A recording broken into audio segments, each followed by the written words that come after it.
반갑습니다. 생기부평가단 신지상입니다. 박성준입니다. 네, 오늘은 여러분들에게 다소 특별한 기획으로 좀 찾아뵙겠습니다. 여러분 이제 이 책 바로 자녀 경제교육과 연결해서 제가 쓴 책이에요.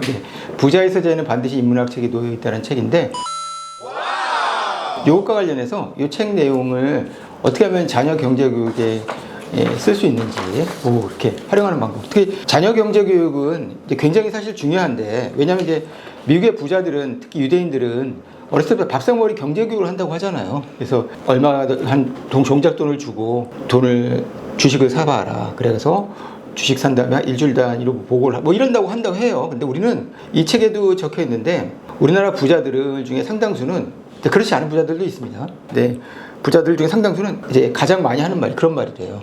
야, 그냥 공부만 해. 모든 걸 다 아빠가 신경 쓸 테니까 너는 공부만 하면 돼. 이런 말을 이제 한다고 하는데, 이게 이제 브라운스톤이라고 유명한 투자자가 있어요. 그 사람도 이제 연대경영 나와서 이제 투자업계에 있다가 이제 개인적 경제적 자유를 얻어가지고 성공한 사람인데, 지금 이제 경제적 자유를 잃었으니까 이제 인문학에 빠져가지고 칸트 연구회 회장인가 그렇더라고요. 근데 그분이 뽑은 우리나라 월스트 그냥 가장 말이, 그게 내가 모든 걸 다 할 테니까 너 공부만 해라. 이게 어떻게 보면 한국 부모와 한국의 입시 과도한 이 교육의 문제점이 아닌가 이런 얘기를 하시더라고요. 네. 그래서 좀 경제교육 혹은 부자교육이 좀 비슷하면서 다른 얘기인데, 네. 오늘 그 방법에 대해서 좀 책에 대한 내용과 함께 좀 여러분들께 전할 점들이 있어요. 네. 일단 부자교육이랑 경제교육은 이제 관심이 많으시잖아요. 이제는 관심이 많아졌죠. 예, 그렇죠. 예. 왜냐하면 이게 2020년 코로나 때 이제 유동성 장세라고 하죠. 그때 금리가 갑자기 낮아져가지고 돈이 물물듯이 들어와서 그 돈이 다 투자, 주식, 채권, 비트코인 등으로 빠져나갔잖아요. 부동산으로도 빠져나가고. 그때부터 시작이었던 것 같아요. 그래서 저도 그때는 코로나 때 이제 비대면 중수업이 많고 그랬는데, 대치동에 오면은 대치동에 학부모님들이 이제 이 커피빈이나 스타벅스에서 모여서 얘기를 하는데, 무조건 예전에는 어느 학원에 어느 강사 얘기뿐이었는데, 그때 2020년, 21년도부터 주식 얘기 하시기 시작하는 거예요. 그래요? 비트코인 얘기 하시는 학부모님들도 있고. 네. 그래서 참, 이 시장의 크기를 보면, 여러분 주식 유튜브 중에서 제일 성공한 이제 한 슈카월드의 슈카가 300만 되고, 그리고 교육 입시에서는 이제 민우란 분야 115만 정도 되니까, 아무래도 이제 주식이나 경제나 이런 게 좀 크죠. 그리고 이제 여러분들이 이제 입시를 떠나면은, 학부모님들은 이제 입시와 경제에 동시에 관심이 많지만, 학부모 아닌 분들은 이제 경제에만 관심을 갖게 돼서 입시에는 잘 모르게 되는데, 여하튼간 좀 몇 가지 여러분들 이제 자녀 교육을 하실 때 좀 중요한 부분들 좀 짚어보려고 오늘 기획을 준비를 했습니다. 일단 부자 교육이랑 경제 교육이 다른가, 이런 면에서는요, 경제 교육을 시키기 위해서 경제신문 기사를 많이 읽히거나 이런 방법들도 있긴 있어요. 그게 나쁘진 않습니다. 경제신문이라도 신문은 뭐든지 읽으면 좋다고 생각해요. 요즘 학생들이 신문을 너무 안 읽어서 진짜 시사 이슈나 이런 것들도 다 어떻게 보면 가짜 뉴스에 너무 현혹되는 거예요. 그러니까 제대로 된 뉴스를 검증하지 않고 그냥 인터넷에 떠도는 SNS에서 퍼지는 뉴스들만 진짜로 생각하니까, 그런 면에서 좀 필요하긴 한데, 그래도 여러분들이 이제 더 중요한 거는, 저는 이제 신문보다는 책에 있다고 생각하는 사람이거든요. 그래서 이제 부자 교육과 경제 교육은, 이제 부자 교육이라고 할 때는 여러분 자녀를 이제 부자의 마인드, 어떤 부자의 통찰력을 갖게 해준다는 의미가 있고요. 경제 교육이라는 건 문자 그대로 경제가 어떻게 되는지, 돌아가는지, 신문 경제가 어떻게 돌아가는지 그걸 알려주는 것 같아요. 그래서 어떤 일부분의 이런 만화책도 나와 있어요. 재무제표를 만화로 이렇게 쉽게 설명하는 책들도 있고요. PER, PSR, PABR, 이게 다 주식 용어들인데, 이건 주가 자산 비율이라고도 하고, 현금 수익 비율이라고 하고 여러 가지 용어로 빌리는데, 이런 걸 청소년 때 가르치는 학원들도 있는 걸로 알고 있습니다. 그래서 근데 이런 것들이 과연 청소년 때 여러분들 시기 때 필요할까? 여러분에서 물론 자녀가 경제를 수능에서 선택해서, 그런 학생들이 거의 없잖아요. 예. 그런 경우 외에는 사실 청소년 때는 이런 게 중요한 게 아니라는 생각이 들거든요.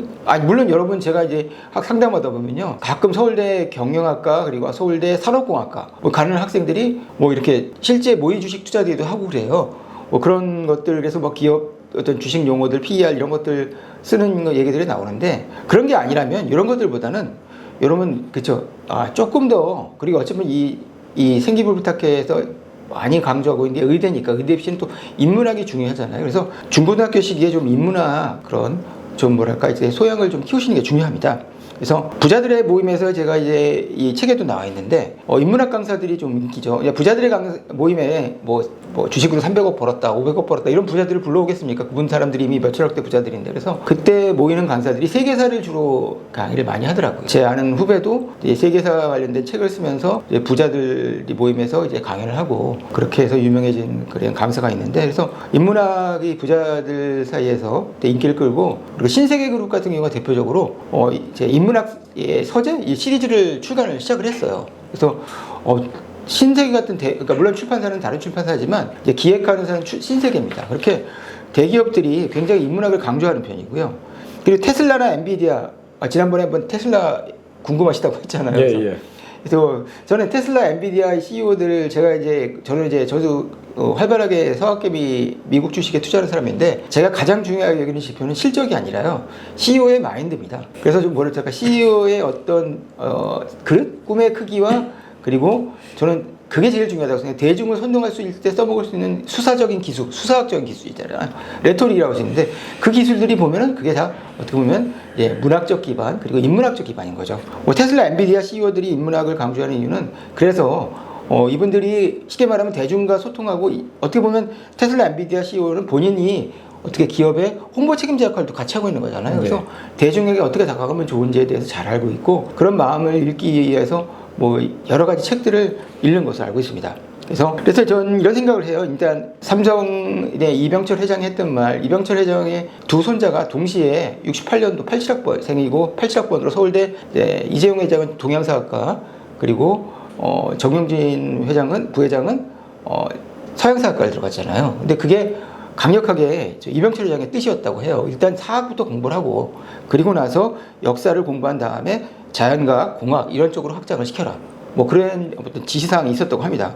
근데 한간에는 거기 갈 점수밖에 안 됐기 때문에 거길 갔을 거라는 추정이 있고요. 그래서 저는 고등학교 때 여러분들 되게 세계사는 선택을 안 해요. 세계사는 왜냐면 범위가 너무 많아서 한국사는 강제이지만 세계사, 동아시아는 선택적으로 적은데 그래도 세계사 책이 엄청 많거든요. 벌거벗은 세계사부터 시리즈들이 많잖아요. 그래서 한 권 정도는 읽는 게 좋다. 왜냐 세계사는요 한국의 역사랑 좀 다른 게 세계 역사는 진짜 권력, 세계의 어떤 돈을 놓고 싸우는 패권 다툼이잖아요. 그 한때의 싸움에서는 한때는 몽골 제국이 최고였다가 한때는 스페인이 최고였다가 한때는 영국이 최고였다가 지금 미국이 최고인 그런 상황이니까 세계사를 여러분들이 보시면은 거시적으로 세상을 돌아가는 어떤 원리 이런 것들을 알 수 있는 길이 됩니다. 그래서 또 한 가지는 여러분 또 직업을 찾는데 사실 여러분들이 이제 의대를 가려나 그리고 컴퓨터공학을 가려나든지 아니면 문과에서 경제경영을 하려나 이걸 직업 찾기잖아요. 그래서 미래에 돈을 벌 수 있는 직업을 찾는 것은 미래를 볼 수 있는 해안, 인사이트가 필요한데 그 인사이트들을 여러분들이 가만 보시면요. 제가 책에도 써있지만 김초엽 작가라든지 정보라 작가라든지 이런 김보영 작가라든지 이런 우리나라의 대표적인 SF 문학 작가들이 있거든요. 그들이 가까운 미래를 그리면서 어떻게 보면 그 미래에 사람들이 생활하는 걸 보면 미래에 어떤 사람들이 어떤 데 돈을 쓰고 있는지가 보이잖아요. 물론 꼭 그대로 미래에 진행되는 건 아닙니다. 근데 여러분 그건 확실한 게 아이작 아시모프가 57년에 자율주행차에 대한 그 단편 소설을 썼을 때 거기서 영감을 얻어가지고 일론 머스크가 그 자율주행차 개발에 어떤 속도를 냈다는 이 사실은 너무나 유명하거든요. 그러니까 SF 소설들이 어떻게 보면 시대를 앞서가서 또 한 발 이끌어가는 그런 측면들이 있는 거예요. 그래서 여러분 직업 찾기에 그리고 미래가 어떤 모습일지 문학서적을 여러분 읽어보시면 도움이 되고요. 그리고 철학은 이제 삶의 무기가 되고 투자의 무기가 된다고 생각을 합니다. 예를 들어서 이런 거예요.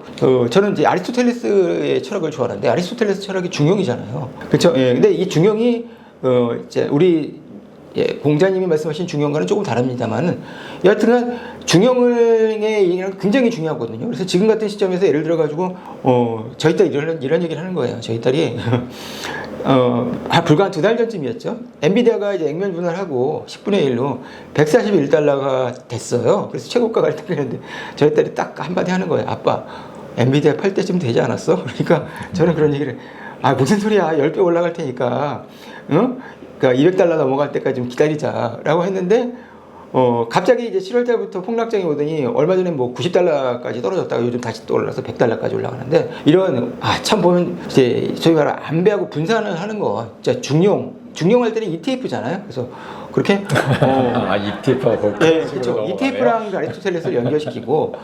근데 저는 이제 이런 걸 해요. 플라톤의 공부를 할 때 플라톤의 이데아나 어떤 이데아라는 사상이 어떻게 보면 사물의 본질적인 것은 저 어디 천상세계 이데아에 숨어 있다는 게 플라톤의 얘기잖아요. 근데 저는 그거를 애널리스트의 목표 주가를 해석할 때 플라톤의 이데아 개념을 해석합니다. 그럴 수도 있겠어요. 왜냐하면 목표 주가는 한 번도 실현된 적이 없잖아요. 우리나라 목표 주가는 항상 높기만 하죠. 지금 삼성전자 79,600원에서 71,600원으로 10% 거의 폭락할 때 저는 85%를 매도 포인트로 잡아요. 그래서 근데 12만간 전장한다고 하시는 분들이 있으니까. 그런데 그런 목표 전자들이 보면은 다 플라톤의 영향을 받은 그런 사상이더라고요. 그렇게 해서 저는 여러분들에게 그렇죠. 이제 부자들의 서재에 인문학 서적이 놓여 있다면은 왜 여러분들이 부자가 되기 위해서 인문학 서적 한 권 정도 그렇죠? 여러분들이 감상하고 그리고 두고두고 써먹으면서 또 여기 있는 책들을 직접 한번 구해서 읽어보시고 이런 시간을 가지시는 것도 되게 도움이 될 것 같고요. 여러분들이 이제 자녀에게 경제 교육을 안 시키는 이유 중에 하나는 경제나 돈을 일찍부터 밝히면 너무 속물되고 오히려 그렇죠 공부하기 싫어지지 않을까. 예를 들어서 이런 생각을 하시는 거죠. 워렌 버핏이 11살 때부터 사업을 시작을 했잖아요. 그래서 핀볼 게임기 팔고 막 그래서 수익을 냈단 말입니다. 그럼 그때부터 공부 안 했을 거 아니냐. 근데 그렇지 않습니다. 워렌 버핏은 그래서 하버드 대학원을 아슬아슬하게 떨어졌고 콜롬비아 대학원까지 진학을 했어요. 그래서 대학원 MBA까지 한 사람이고 공부를 되게 많이 한 사람입니다. 그러니까 미국은 우리랑 달리 그러니까 일찍부터 경제 마인드를 갖게 하고 경제 마인드에 아시겠지만 워렌 버핏의 마인드나 그리고 워렌 버핏의 멘토였던 찰리 먼거나 이런 사람들의 마인드 속엔 다 인문학이 숨어 있는 거거든요. 그래서 여러분들이 너무 경제라든지 경제 이꼬로 돈을 밝힌다는 거 생각하지 마시고 미래라고 생각하세요. 경제라는 것을. 그래서 미래라는 창을 읽기 위해서 아이들이 경제적인 마인드를 가질 필요는 있다. 그래야 이거는 속물적인 어떤 돈을 밝히는 근성이랑은 다른 면이고요. 현실을 볼 수 있는 능력이 생기면요. 자연스럽게 동기부여되고 현실적인 직업에 대해서 내가 5년 후에 10년 뒤에 이런 직업을 갖는 게 좋을 테니까 난 이런 학과에 가는 게 좋겠어. 이런 생각을 하게 됩니다. 그래서 오늘은 하다 보니까 들어보니까 저는 그냥 갑자기 생각나는 학생이 지금은 약간 시들한데 이렇게 그 한정판 운동화 리셀링 하는 거 열풍일 때 있었어요. 그런 거 진짜 좋은 아이템입니다. 그래서 득템이죠, 그거를 하는 녀석을 제가 한 명 알았었는데, 그러니까 재주가 좋아가지고 제 친구들한테 10,000원씩 던져주고 줄 서 이렇게 해가지고 뭣도 하고 좀 이랬던 것 같아요. 근데 공부 안 하던데.